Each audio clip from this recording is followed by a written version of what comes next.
Ku pilih Yesus yang lagi lau mangoroi ibana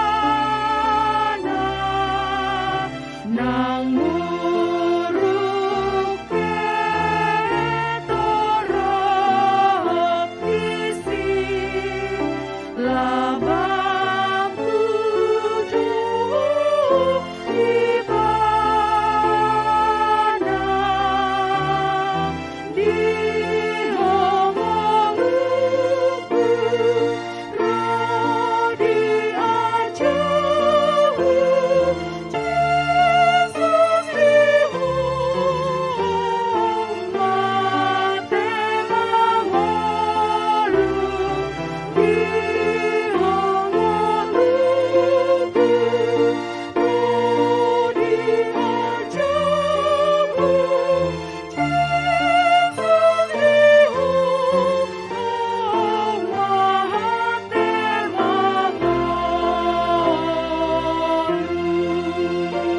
mangolu. Selamat pagi, salam damai sejahtera bagi kita semua. Hari ini kita memasuki hari yang baru dan kita akan melakukan aktivitas kita. Sebelumnya mari kita mendengarkan firman Tuhan yang akan memberi kita semangat dan juga tuntunan hidup. Mari kita berdoa. Terima kasih Tuhan atas penyertaan-Mu bagi kami hingga pagi hari ini. Dan kami akan mendengarkan firman-Mu. Biarlah Tuhan yang membukakan hati dan pikiran kami, agar kami boleh mengerti firman-Mu, dan kuatkan kami untuk melakukannya dalam kehidupan kami masing-masing. Dalam nama Tuhan Yesus Kristus kami berdoa. Amin. Ayat harian kita hari ini, Sabtu tanggal 19 November 2022, diambil dari Yoel 2 ayat 27. Kamu akan mengetahui bahwa aku ini ada di antara orang Israel, dan bahwa aku ini Tuhan, adalah Allahmu dan tidak ada yang lain, dan umatku tidak akan menjadi malu lagi untuk selama-lamanya. Demikian firman Tuhan. Firman Tuhan hari ini mengajarkan kepada kita sesuatu yang baru yang perlu kita pegang setiap hari, yaitu Tuhan ada bersama kita. Tuhan ada bersama kita. Kita mengetahui Yoel seorang nabi yang melayani di Israel Selatan atau Yehuda pada masa yang sangat kritis. Waktu itu ada ancaman dari belalang yang memusnahkan pertanian, sehingga ini mempengaruhi perekonomian bangsa itu. Nabi Yoel memakai istilah atau kata hari Tuhan untuk menggambarkan betapa hari-hari itu adalah hari yang dipakai oleh Tuhan untuk menyampaikan hukuman bagi bangsanya, bangsa yang belum bertobat pada waktu itu. Ancaman itu bukan saja digambarkan hanya bagi Israel Selatan atau Yehuda, tapi bagi seluruh dunia. Jadi Yoel menyerukan kepada bangsa itu untuk bertobat.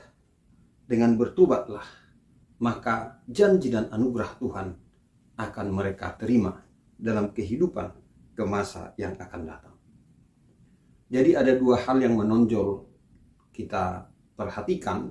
Yang pertama, karena hari penghakiman Tuhan itu akan datang, maka setiap orang dari bangsa itu harus bertobat. Bagi mereka yang bertobat, ada janji dan ada anugerah. Jadi hukuman yang menimpa mereka akan mengajarkan sesuatu hal agar mereka menyadari kesalahan dan kekurangannya, sehingga mereka bertobat dan mohon pengampunan dari Tuhan. Jika itulah yang terjadi, maka Tuhan sendiri akan memulihkan dan menyembuhkan mereka. Itulah sebabnya pertobatan sangat dibutuhkan sebagai jalan untuk mohon pengampunan dari Tuhan, tapi juga menerima anugerahnya. Nabi Joel mendorong umat untuk berani datang ke hadapan Tuhan dengan ketulusan dan kerendahan hati. Karena apa? Tuhan adalah pengasih dan penyayang, panjang sabar, berlimpah kasih setia. Firman Tuhan hari ini mengajak kita untuk merenungkan bahwa Tuhan Allah hadir di tengah-tengah umatnya. Artinya, jika ada hal-hal yang mengerikan karena penghukuman itu, tapi kalau umat sudah bertobat, maka hal-hal yang mengerikan itu akan dirubah menjadi hal-hal yang menggembirakan.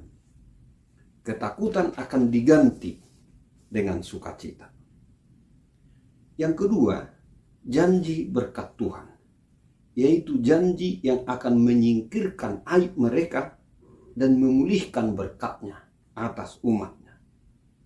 Ini berarti bahwa setiap hari menjadi hari Tuhan.